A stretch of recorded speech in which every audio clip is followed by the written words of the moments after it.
എൻ്റെ കുട്ടിക്കാലത്ത് എൻ്റെ അച്ഛനോടൊപ്പം ഒരു ചെറിയ കുട്ടിയായിട്ട് ഈ രാജവീതികളിൽ, ശരിക്കും തൃപ്പൂണിത്തുറ രാജവീതി തന്നെ നമ്മൾ പറയണം, കൊച്ചി മഹാരാജാവ് പോയിരുന്നൊരു വഴിയാണത്.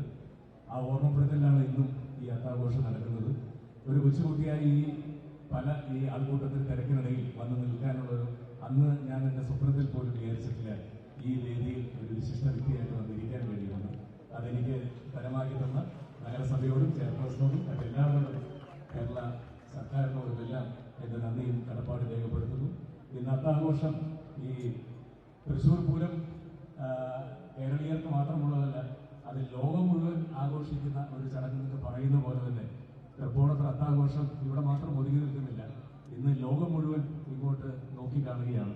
ഇന്ന് ഇവിടെ ആരംഭിക്കുന്ന ഈ അത്താഘോഷം ഒരുപക്ഷെ എനിക്ക് തീരുന്നത് ഡിസംബർ മാസം കഴിഞ്ഞ് ജനുവരിയോടുകൂടിയാണ് തീരുന്നത്. ലോകം മുഴുവൻ ഓണം ആഘോഷം തീരുമ്പോൾ ഏകദേശം അടുത്ത ജനുവരി ആകാറുണ്ട്. കാരണം കഴിഞ്ഞ 37 വർഷമായി സിനിമയിലെത്തിയ ശേഷം ഞാൻ ഈ വിദേശങ്ങളിലുള്ള ഓണാഘോഷങ്ങളിലേക്ക് പങ്കെടുക്കാറുണ്ട്. നവംബറും ഡിസംബറും താണ്ടി ജനുവരി വരെ നീണ്ടു നിൽക്കുന്ന ഓണാഘോഷങ്ങൾ.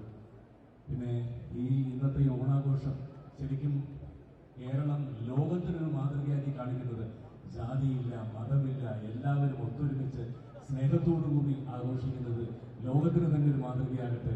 എല്ലാവർക്കും അത്താശംസകളും ഓണാശംസകളും നേർന്നുകൊണ്ട് എല്ലാവർക്കും